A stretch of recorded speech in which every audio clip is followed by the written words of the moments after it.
welcome back to episode 7. Is it really 7? Of Live from the Jam Jar, coming at you from the still very beating heart of Bristol. And we have got tons of sweet, sweet jam for you this evening. We've got live music from CECILIA NDHLOVU and friends. We've got spoken word from STEPHEN LIGHTBOWN. Some female, yes, female beatboxers doing their incredible thing. And we have none other than the uber cool GOAN Dogs. Yes, we do. Plus interviews and much, much more. Now, this platform, ADO TV, is about keeping the arts alive for all of us. So we are raising money throughout the show for our artists, but also for 4 incredible charities doing amazing work in the arts across the globe. Those are In Place of War, Solidarity, the Music Venue Trust, and Help Musicians. And you can find out all about them on our website. We'll also play you out with some short films about where that money goes at the end of the show. These are massively challenging times for all of us. We get it, but do give if you can. Let's help keep the arts alive. In the meantime, it's on with our first guest, and I will hand you over to Lal, who is hovering next to me, just itching to introduce them. Over to you, Lal. Thanks, Polly. Yes, we've had some amazing live acts here at the Jam Jar. What's been your favourite? Because I've got... Actually, I can't say 2 because there's loads, but Itchy absolutely blew me away. What about you? Yeah, I mean, it's almost the impossible question. Itchy, definitely, for his just bonkers creativity. And I've got to say, I had a seriously good dance to Baraka. But I mean, everyone, Rachel Dad, I mean, to be honest, I just want to list them all. But... It's absolutely crazy. Like, I've been going on the internet, like some of the artists like Bim Bad Wisdom I already knew from Bristol. Yes, GOAN Dogs, awesome. obviously, I know playing later on. But it's just blown me away, the level of talent and the spread of genres as well that we have. But let's have something brand new. This is a lady from Zimbabwe. She moved to England 20 years ago. It's Cecilia and Friends.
The sound of Zimbabwe there.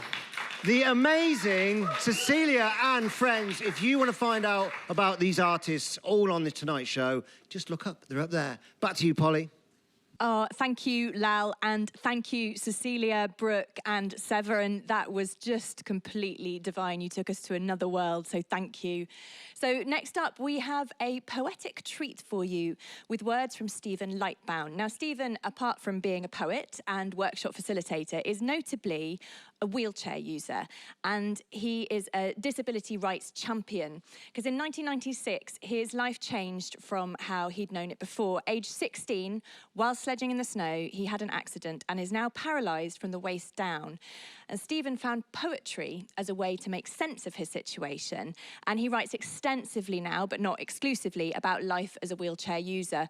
So not without irony, we have some accessibility issues here at the studio. So our lovely team went out to meet him. Here he is. It's Stephen Lightbown.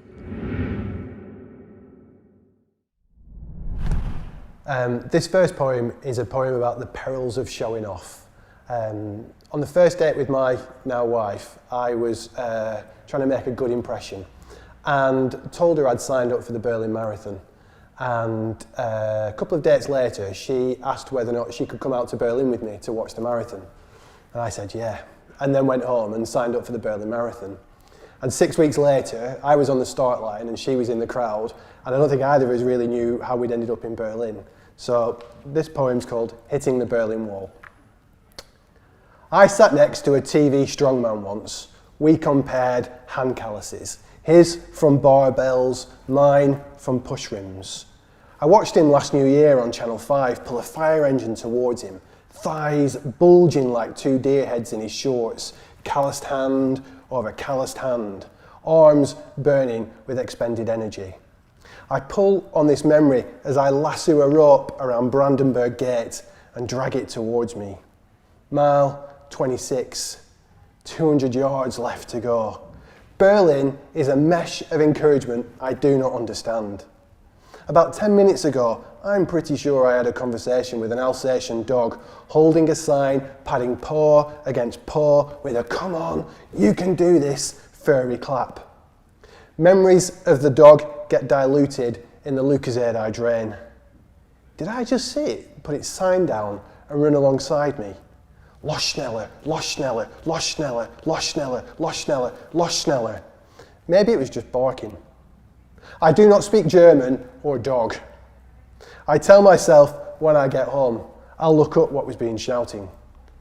I'm distracting myself. I need to focus on finishing this race.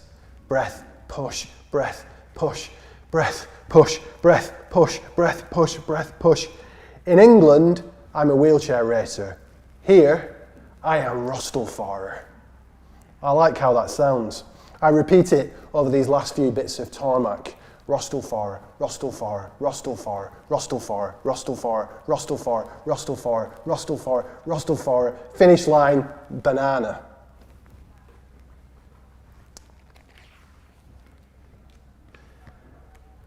This second poem, reading for two reasons. One, because we're filming in a yoga space, and two, because I've, like most people during lockdown, have spent most of my time doing yoga, and I really love this kind of bendy pastime, and I've learned far more about my own body than I ever did before. And I wrote this poem after doing a particular yoga class that really resonated with me. It's called Guided by the Voice. I fold my legs into a pigeon, lift them like a marionettist into a happy baby. Not once does anyone ask if the guy in a wheelchair in amongst the lycra is an interloper. I unfurl my reconstructed spine into a forward fold, head between knees as though in brace, brace. After the accident, I almost slipped into permanent corpse pose. Don't forget to breathe. My legs became still, but they didn't stop talking. My brain stopped listening. There is a voice, still there, below the line of no return. It's just softer, the energy, different. They want to be heard. With head bowed, I offer a barely audible apology. I'm sorry for all those years of resentment. A different voice, familiar. It guides through eagle arms. Find what feels good, it says. A room reaches forward, feet on mats and one pair of wheels. Each one of us lost in our own cloud of incense, but connected. Just do your best, the voice says. I take my hand behind my knee and lift.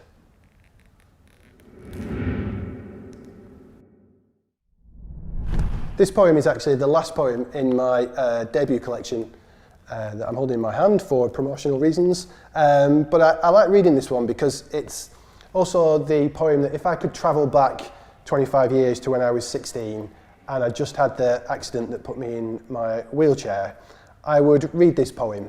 I would fully expect my 16-year-old self to ask what the hell I was doing now writing poems, but I would read him this poem, and I would read it because I'd tell him everything's going to be all right.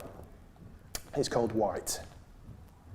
Duplicitous white snow turns crimson beneath me, a bloody outline seeping its way around my stricken frame, marking the dying body of the person I used to be. An avalanche of activity in the time it takes a winter's breath to form and disappear, through cries that climb between barren brown branches. A single question thaws in my 16-year-old mind. What happens next? I rouse to the sound of sirens. It is the last day of the Tour de France, and the gendarmerie are clearing away the Champs-Élysées. We're in Paris on our honeymoon, and you're facing me, and for the second time in 2 days, dressed in white again, only now wrapped in hotel sheets. Confetti still in your hair, champagne still on your lips, and as the corners of my mouth stretch for the grey at my temples and drunk on euphoria, I answer a 25-year-old question. We happen next.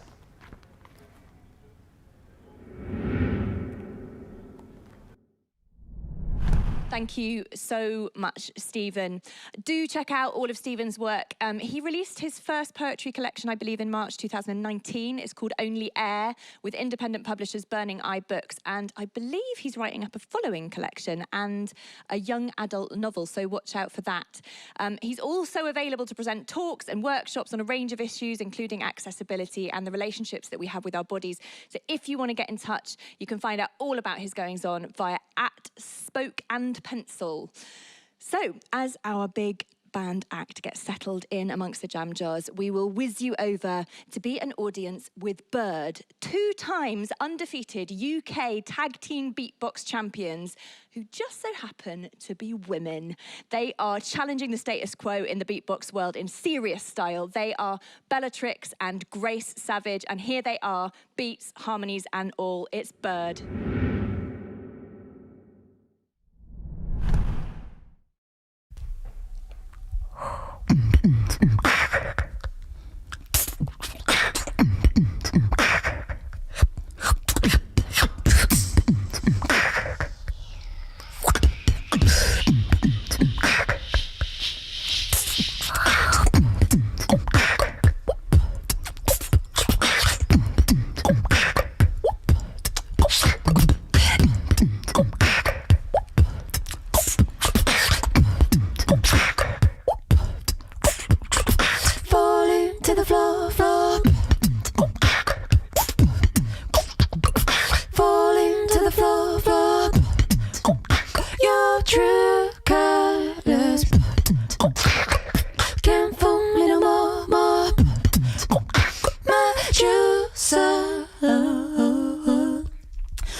Guess I should've known.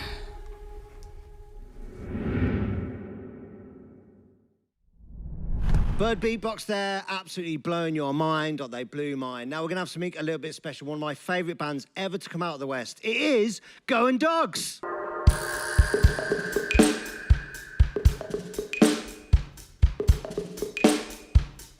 I'm waking up like yesterday and the day before. I have coffee and then I'm out the door. And suddenly I'm surrounded by the walking dead. I wish I wasn't bad, but I'm not. I'm on the station, it's kind of frightening. In this zombie nation, rush hour in London. And so I push past the legions of the brain dead. I wish I wasn't bad, but I jump on the train. And nobody looks up, they're all mesmerized by the Candy Crush. It's like mankind has a hive mind, may as well be dead. I wish I wasn't dead. Everybody gets up and everybody gets down. Everybody comes in, everybody goes out. Everybody just sits on the train with their eyes on their phone. I'm surrounded, but I am completely alone. Zombies are walking everywhere around me. They don't need my brains cause they think I'm one of them. Zombies are walking everywhere around me. They don't need my brains cause they think I'm one of them.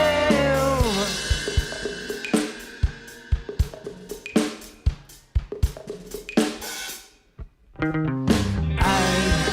gotta watch my back. case one attacks.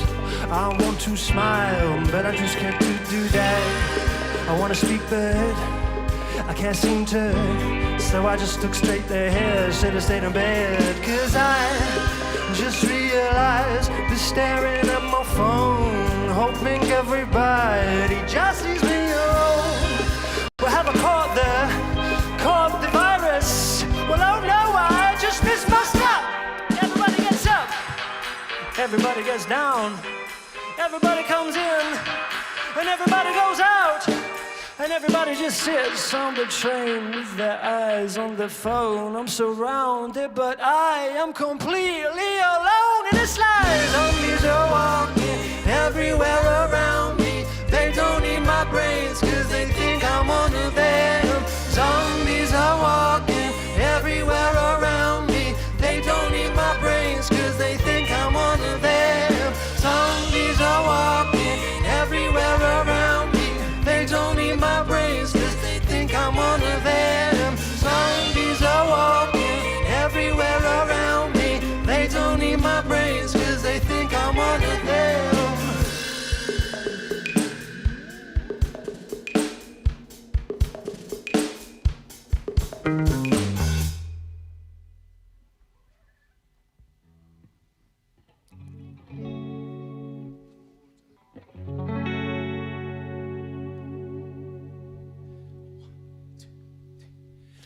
I can't sleep without you, baby. I can't sleep without you. No, I can't sleep without you, baby. I can't sleep without you. No, I can't sleep without you, baby. I can't sleep without you. No, I can't sleep without you, baby. I can't sleep without you. No.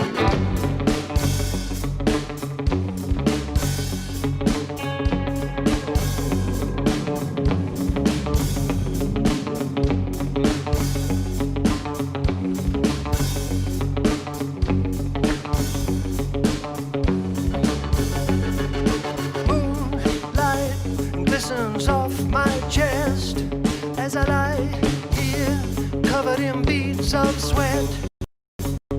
Tires screech as they come round the bend. They pull up and then they pull off again. And this blue screen, it illuminates my face as I plead with my phone to vibrate, but it won't.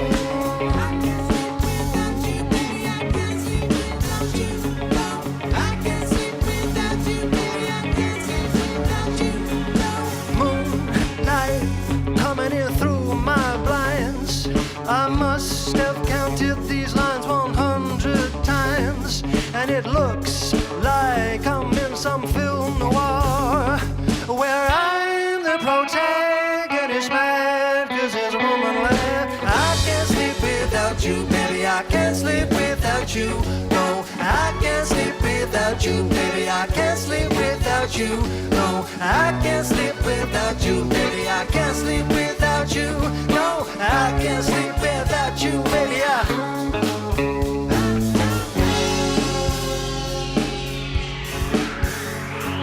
The cats cry out into the night.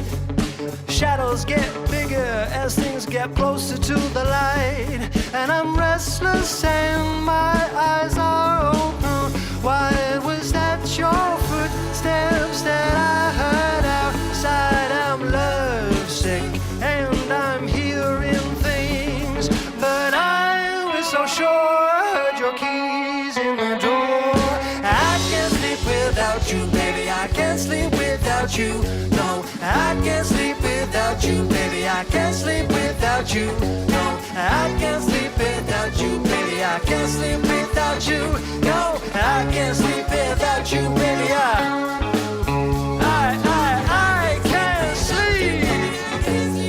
sleep. No, I can't sleep. You are my Valium. You are my sleeping pill. Without you, I am just an insomniac. Woo!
Your shadow made you look twice the size. This room is like it's been in a drive-by. I guess you really meant it when you smashed just about everything in this room. Who knew I could shout so loud? Gotta say some things that I'm not proud about. And as the sun comes up on this bomb site, I realize that we've been at this all night. And I don't wanna fight, baby, with you no more. Cause it feels like we just might be alright if we try. So why do we do this for? It feels like we've just been 10 rounds. Tired and emotionally worn down. The morning feels quiet and strange. 5 a.m. on this brand new day. We've been sitting here so long. And I say a word, not sing no one. You wipe the tear from your eyes. I say you know I love you, and I don't wanna fight, baby, with you no more. Cause it feels like we just might be alright if we try. So what do we do this for? If I don't wanna fight, no, I don't wanna fight. I'm baby with you no more. Cause it feels like we just might be alright if we try. What do we do this for? I don't wanna fight because I love you and I'm just so tired. I love you and I'm just so tired.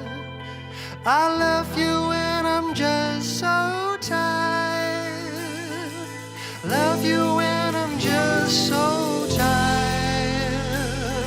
I love you and I'm just so tired. I love you and I'm just so tired. I love you and I'm just so tired. Love you and I'm just so tired. I love you and I'm just so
GOAN DOGS, live at the Jam Jar. How amazing was that, people? Luke, if you want to pick up that little mic there and move the bass player off. Don't go too far. It's always the bass player that seems to have to slink off into the background, and you've properly slinked off. Oh, we've had something fall over. So when I first moved to Bristol, I decided to get inside the music scene a little bit. Obviously, drum and bass is a massive part of what happens here. And I spoke to our colleagues at BBC Introduced, and I was like, come on, tell me what's hot. And GOAN DOGS was the band that everyone kept talking about. And I was like, I'm in. No. Now, you guys have been going for 10 years, man. That's a long time to be in a band. Now, I was looking at your tech. Let's call it tech. Sure. You know, your sound must have evolved through the, advancement of technology. Is that true, or? Yeah, I think that's partly to blame. Also, tastes change. People we like different stuff. And yeah, it's just fun to experiment and try new things out, Now, I used to have an SH-101, and I was standing off stage, bopping away, and I was like, shall I just admit this? Now, an SH-101, for the people at home, is a square analog keyboard. I think it's made in, the early 80s, but the special part of it, it had a strap and a whammy bar, so you could play it like a guitar, right? Yeah. And one day I was like going, yeah, I am the coolest person. Go, wee, wee, wee, wee. And I looked in the mirror and I was like, look like a knob. So I stopped. So this is a rule for everyone at home: keep your keyboards on stands. Yeah, know your limits. Know your limits. But as I said, your sound has evolved. I can see and hear references in there. There's a bit of Radiohead. You can hear those sort of washes in there. A bit Tame Impala. What sort of stuff were you listening to back then when you started, and what sort of stuff are you listening to now? What were we listening to? I think we were kind of doing this desert rocky thing. Yeah, right. A big band for us was Calexico, if you know them. Nice. I saw a gig of theirs ages and ages ago, and it kind of changed my life. And we love spaghetti westerns. That's it, spaghetti westerns. R.I.P. That's a weird thing that you just put Morricone. that sort of stuff in there. Does your music sort of evolve around moods? How do you present and how do you approach songwriting? Is it someone comes up with an idea, or? Yeah, we kind of get in a room together and we try stuff out until it clicks, until we're all feeling it. Inevitably, there'll be some little grumpy so-and-so in the corner saying, oh, I don't like this Which one is it? Which one is it? No names, no names. And then, we... It's not me, is it? And then, we just kind of go from there, yeah. And you've done a purpose of releasing, I think, 5 tracks. You're up to 3. God Loves a Trier, Anxiety, and Zombie, which you played first. Now, there's a video to that track. Yeah. An animated video. Let's talk about a little about. There's a theme behind it, isn't there? Yeah. I mean, the video matches the narrative of the song. It's that kind of, which is an interesting place to be looking at it from now, kind of post-COVID. But it was before this happened. Yeah. The song was written before. It's just about going to work and just thinking, I'm not like all these other people, doing the same old thing every day, and then kind of the realization that actually you are. And the video matches that, perfect. The video is actually amazing. Who was the animator behind that project? Theo. Oh. Client pleaser, 87. In-house. Looking very dapper, by the way, Theo. I'm trying very hard. So moving forward, the debut album isn't out yet. That is scheduled to come out, isn't it? Within the next 6 months. Right, okay. We're kind of working out the schedule at the moment, but as soon as possible.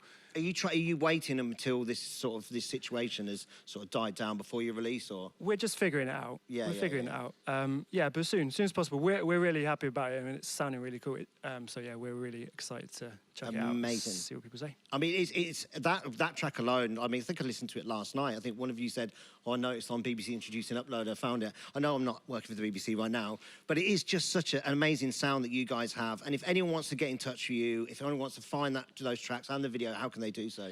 You can Google it.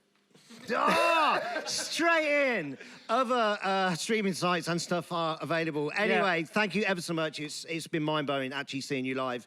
Polly, back to you. Oh, thank you, Lal, and thank you, GOAN DOGS. That completely blew my mind. It sort of made me do this kind of face and sort of lots of this, but it's a good face. Sadly, that is the end of today's show. Each episode, I just never want it to end. Thank you so much to all of our guests this week. We have, as ever, just been totally blown away by the talent we get through these doors. And thank you all for listening. It's not the easiest thing in the world to make all these things happen at the moment, but I hope you'll agree it is well worth it.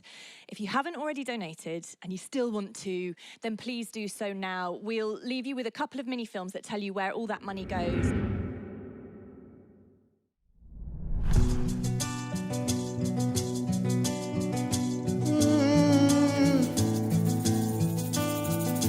Yeah. Yeah. Africa will rise up. Africa will turn up.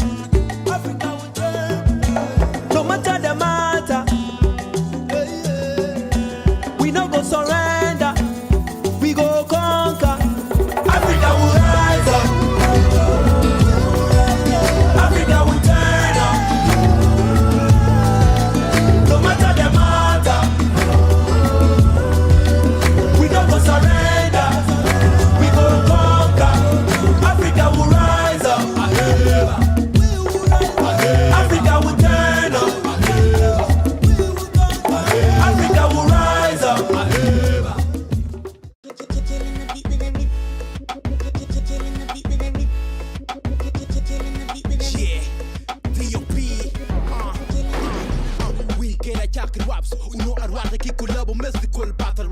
In place of all at this point in time is our hope. It's basically the only hope we have.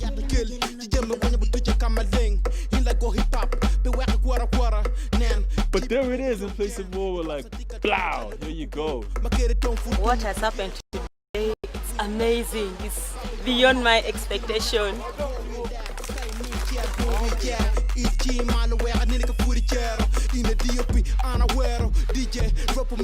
Having a space where young people can go is key to their future. People have amazing ideas and they are young and vivacious. I think it's crucial to have such spaces. The purpose of this course is just to equip the entrepreneurs and people who want to see change in their community to be the people that they want to be. This whole collaboration was brought together by In Place of War. It's really important, it's really dope. Life is really difficult for local artists, but In Place of War, they came through with the intention of spreading a good vibe through the name of music. It matters. It's so massively important in the communities that we work in. This has been the most amazing journey for me. So a big thank you, and I'm very happy. Hear me with my freestyle flying, I like a kite, only star in the sky.